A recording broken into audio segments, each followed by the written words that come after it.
বিবেকানন্দ। তিনি রামকৃষ্ণের কাছে গিয়ে জিজ্ঞেস করলেন, আপনি ভগবান আছে প্রমাণ করতে পারবেন? রামকৃষ্ণ জিজ্ঞেস করলেন, তোর কি সেই সাহস আছে? তিনি একটু দ্বিধাবোধ করে বলেই ফেললেন, হ্যাঁ, আমি দেখতে চাই। আর যখন বেরোলেন, তার সব প্রশ্নগুলো পুরোপুরি উধাও হয়ে গেছিল।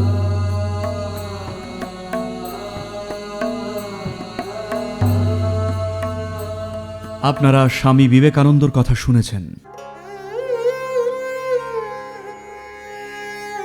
আপনারা যারা জানেন না, বিবেকানন্দ হলেন প্রথম যোগী যিনি আমেরিকা যুক্তরাষ্ট্রে এসেছিলেন 1893 সালে শিকাগোয়। তার গুরু ছিলেন রামকৃষ্ণ। তো বিবেকানন্দের তখন মাত্র 18 বছর বয়স, আর তিনি একজন অগ্নিগর্ভ যুবক ছিলেন। একদিন কেউ একজন তাকে বললেন, রামকৃষ্ণ নামে একজন অতীন্দ্রিয়বাদী বা আত্মদ্রষ্টা আছেন, তোর অবশ্যই ওনার সঙ্গে দেখা করা উচিত, তার কাছে সব উত্তর আছে, তোর এত প্রশ্ন, তোর ওখানেই যাওয়া উচিত। তো তিনি গেলেন। তিনি প্রবল উৎসাহী, প্রচণ্ড বুদ্ধি তার, এবং সবকিছু সম্পর্কে যুক্তি তর্ক করতে প্রস্তুত। উনি একজন আন্দোলনকারী। তিনি তেমন কোনো আধ্যাত্মিক অন্বেষক নন, তার সেরকম কোনো উদ্দেশ্যও নেই, শুধু ওনার অনেক প্রশ্ন রয়েছে। তিনি তখনও ঠিক সচেতন অন্বেষক হয়ে ওঠেননি। তিনি অনেকটা অ্যাক্টিভিস্টের মতো। তিনি সমস্ত জায়গায় যাচ্ছেন সমস্ত কুসংস্কারকে ধ্বংস করতে, যা তার চারপাশে ঘটে চলেছিল। তো তিনি রামকৃষ্ণের কাছে গিয়ে জিজ্ঞেস করলেন, সারাক্ষণ ধরে কি আপনি ভগবান ভগবান করে যাচ্ছেন? আপনি ভগবান আছে প্রমাণ করতে পারবেন? রামকৃষ্ণ বললেন, আরে আমি নিজেই তো প্রমাণ।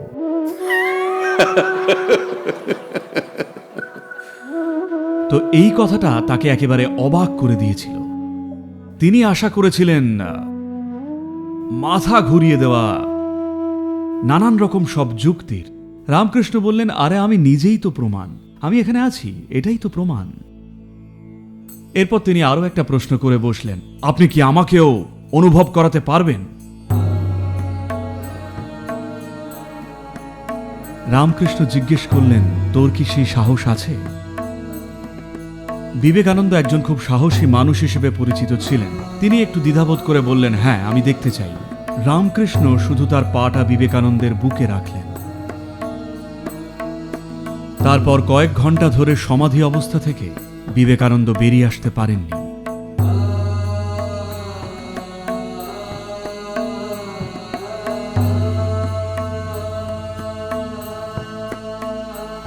আর যখন বেরোলেন, তার সমস্ত প্রশ্নগুলো উধাও হয়ে গেছিল। তারপর একটাও প্রশ্ন করেননি। তিনি এমন জিনিস দেখেছিলেন যা তিনি জীবনে কখনো কল্পনাও করেননি। এবং তারপর একটা পাগলামি তার মাথায় চেপে বসে।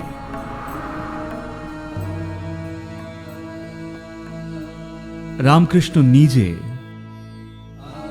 যদি ওনাকে একা চলতে হতো, তাহলে পৃথিবীর কেউই হয়তো তার ব্যাপারে জানতে পারতেন না, কারণ বাকি বিশ্বের সাথে বার্তা আদান প্রদানের কোনো উপায় বা মাধ্যম তার কাছে ছিল না। মানুষের কাছে পৌঁছনোর কোনো উপায় বা মাধ্যম তার কাছে ছিল না। তিনি অসাধারণ ছিলেন, কিন্তু বিশ্বের সাথে পেরে ওঠার মতো চাতুরতা তার মধ্যে ছিল না। পৃথিবীর সাথে কাজ করার জন্য প্রয়োজনীয় কটুবুদ্ধি তার মধ্যে ছিল না। তাই তিনি বেছে নিয়েছিলেন বিবেকানন্দকে তার বাহন হিসেবে। উনি রামকৃষ্ণকে সারা বিশ্বে ছড়িয়ে দিয়েছিলেন। কয়েকশো রামকৃষ্ণ এসেছেন, কিন্তু আপনি কেবল একজন রামকৃষ্ণের কথাই শুনেছেন, কারণ বিবেকানন্দের মতো একজন মানুষ ছিলেন বলে।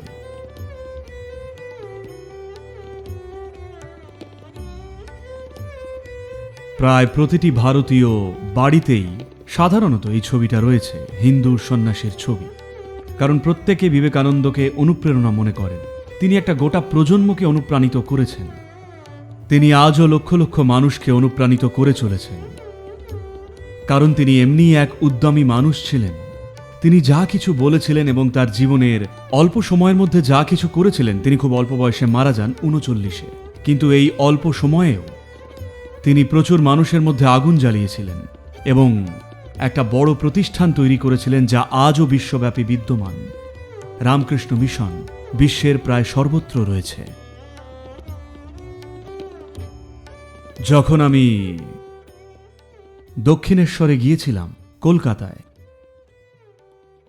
রামকৃষ্ণ পরমহংসের মৃত্যুর পর তার সাক্ষাৎ শিষ্যরা প্রতিষ্ঠা করেছিলেন এই রামকৃষ্ণ মিশন, একটা নতুন ধারা।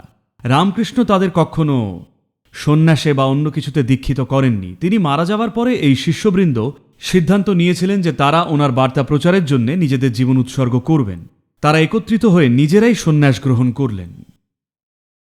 সিদ্ধান্ত নিলেন যে এই বার্তাটি ছড়ানোর জন্য তারা নিজেদের জীবন উৎসর্গ করবেন। তো যখন তারা একত্র হয়ে একটা ছোট্ট আশ্রম গঠন করলেন কলকাতার হুগলি নদীর তীরে, তাদের সেই সময়কার একটা ছবি রয়েছে।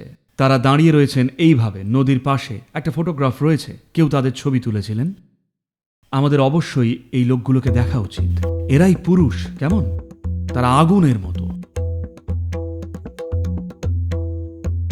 তো তারা এটার দায়িত্ব নিলেন, এই 8 জন, এবং তারপর রামকৃষ্ণ মিশন বিশ্বজুড়ে ছড়িয়ে পড়ল এবং আজও এটা একটা অন্যতম কার্যকরী আধ্যাত্মিক গোষ্ঠী। জানেন তো, ওরা এখনো চুপচাপ নিজেদের মতো কাজ করে চলেছেন।